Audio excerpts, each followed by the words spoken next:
You've probably eaten a bad egg more often than a good one, and you've gotten so used to it that you stop noticing. The rubbery scramble, the omelet that browns and toughens, the boiled egg with a gray ring around a chalky yolk. Most people think that's just what eggs are. It isn't. It's what an overcooked egg is. And almost every egg cooked outside a good kitchen is overcooked, usually by a wide margin. A Japanese cook treats eggs completely differently, and it shows in the one dish that gives them away. The tamagoyaki, the rolled omelet in every bento box, is soft, custardy, barely set, folded in delicate layers that would fall apart if the egg were cooked the way most people cook it. That texture isn't luck or decades of training. It comes from understanding one thing about eggs that changes how every single egg dish turns out, from scrambled to boiled to fried. And here's what almost nobody realizes. The mistake ruining most people's eggs has nothing to do with skill or timing in the pan. It's a decision made about heat itself before the egg is even cracked. And it's the exact opposite of what feels natural. That's coming up. The whole thing comes down to a few ideas. What actually happens to an egg when it heats, the temperature mistake almost everyone makes, how the Japanese control it, and the moment to stop. Together, they're the difference between eggs that are tender and eggs that squeak against your teeth. Start with what an egg actually is, because it explains every mistake that follows. An egg is mostly protein and water, and those proteins are folded up tight when raw, floating loose in liquid.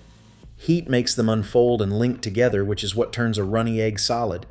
That part is supposed to happen. The problem is what comes next. Keep applying heat, and those proteins keep linking tighter and tighter, squeezing out the water trapped between them. That squeezed out water is the difference between custardy and rubbery. A tender egg still holds its water. A tough, weeping egg has wrung it out. Once that clicks, every egg mistake suddenly makes sense.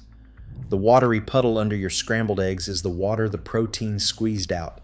The rubber texture is the proteins bonded too tight. The gray ring on a boiled yolk is a chemical reaction that only happens with too much heat for too long. Every one of these is the same failure wearing a different costume. Too much heat, too long. Anyone who has cooked scrambled eggs has watched this happen without knowing what they were looking at. The eggs go from glossy and soft to suddenly dry and clumped in the space of a few seconds. And right around that same moment, a thin layer of clear liquid starts pooling at the bottom of the pan. That liquid is the water leaving the egg.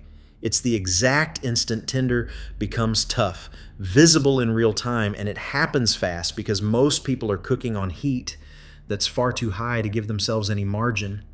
The egg doesn't ease from perfect to overcooked. On high heat, it lurches there, which points directly at the mistake, the one promised at the start. High heat. The instinct nearly everyone has is to cook eggs fast on high heat to get them done quickly. It feels efficient. It's the single worst thing you can do to an egg. High heat drives the proteins to bond hard and fast, squeezing out water before there's any chance to stop them. And by the time the egg looks done in the pan, it's already gone well past tender into tough. The window between perfect and ruined on high heat is a matter of seconds, which is why eggs cooked this way are almost always overdone. Nobody's reflexes are that fast. The Japanese approach runs on low, gentle heat and patience that feels almost uncomfortable at first. A lower temperature makes the proteins set slowly and loosely, holding onto their water, staying soft. It takes longer, and everything in a hungry cook rebels against it. But low and slow is the entire secret behind that custardy tamagoyaki texture, and it works exactly the same way on a plain weekday scramble. The heat under the pan is doing more to the final texture than anything the hands are doing on top of it. The tamagoyaki is worth pausing on because you can see the whole principle in it. It's made by pouring thin layers of beaten egg into a barely warm pan, letting each one set gently, then rolling it over itself before adding the next. If the pan were hot, the egg would brown, tighten, and tear the moment it was rolled. The entire dish is only possible because the heat is kept low enough that the egg stays soft and flexible the whole time. A cook watching this for the first time is almost always surprised by how little heat is under the pan. It looks like it can't possibly be enough. That's exactly the point. The gentleness is the technique, and the delicate layered result is what gentleness produces, but heat is only half of it. What the Japanese do while the egg cooks is where the texture is actually built, and it's the step people skip entirely. Movement and timing, the removal from heat. For scrambled eggs, a Japanese cook keeps the eggs moving constantly over that low heat, pulling them gently across the pan in slow folds, which keeps any one part from setting too hard before the rest catches up. The result is small, soft curds instead of large, rubbery sheets. It looks fussy. It's really just insurance against any patch of egg overcooking while the cook isn't looking, and then the move that decides it, which is when to stop. Eggs carry enough residual heat to keep cooking after they leave the pan, and they keep setting on the plate. A Japanese cook pulls eggs off the heat while they still look slightly underdone, faintly wet, not quite finished, because that residual heat finishes them in the seconds it takes to reach the table. Wait until scrambled eggs look perfectly done in the pan, and they'll be overcooked by the time they're eaten, every time. The correct moment to stop always feels a beat too early. That discomfort is the technique. This one idea, stop before it looks done, fixes more eggs than anything else, and it applies straight across the board. It's coming back for the boiled egg and the fried egg too, because the principle never changes. Take the boiled egg, the one almost everyone gets slightly wrong without realizing there was a better version. That gray-green ring around the yolk, the faint sulfur smell, the chalky dry center, all of it comes from the same overcooking, just in water instead of a pan. The egg sits in boiling water long past the point the proteins have set, and the excess heat drives that reaction at the yolk's surface. The fix is the same principle, adapted. Gentler heat and a hard stop at the right moment.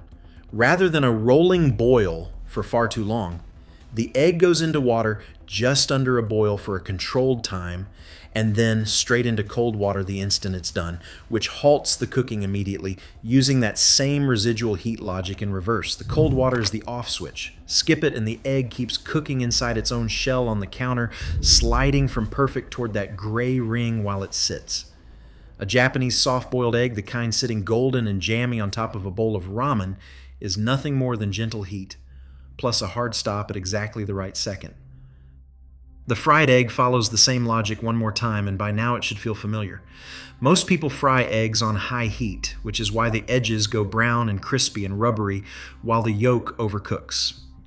A Japanese fried egg is cooked low and slow, sometimes with a spoonful of water added to the pan and a lid placed on top, letting gentle steam set the surface of the yolk without ever browning the white or toughening the edge.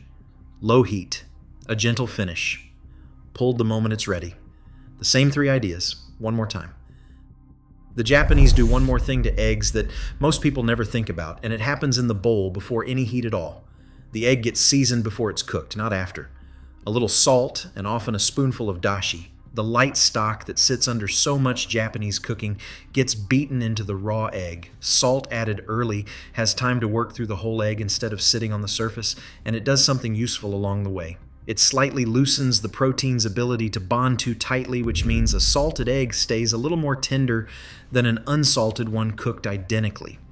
So the early seasoning is pulling double duty, flavoring the egg and quietly protecting its texture at the same time before the pan is ever involved. This is why a good tamagoyaki tastes like more than just egg. There's a savory depth folded into it, built in from the raw stage, carried through gentle cooking rather than sprinkled on at the end. It's the same instinct as everything else in this approach, which is that the important decisions get made early and gently, long before the moment most people think of as cooking. What gets me about all this is how completely it inverts the instinct. Eggs are ruined by one thing, too much heat for too long, so every fix is really the same fix wearing different clothes. Less heat, applied more gently, stopped earlier than feels right, scrambled, boiled, fried, rolled, all of it. And yet cooking feels like it should be about applying heat, so more heat should mean more cooking, faster and better. Eggs punish that instinct harder than almost any other food. The person turning the burner to high to get breakfast done quicker is the exact reason breakfast comes out rubbery.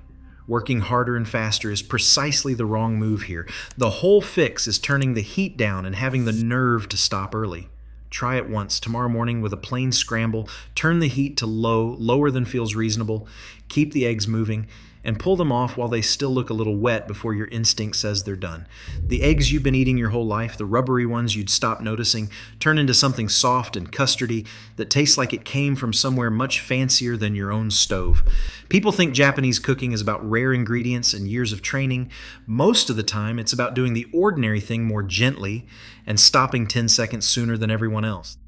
That's the whole idea behind this channel, one dish at a time. The next one takes on the ingredient people are the most scared of drying out, and the fix, of course, starts before any heat is involved at all.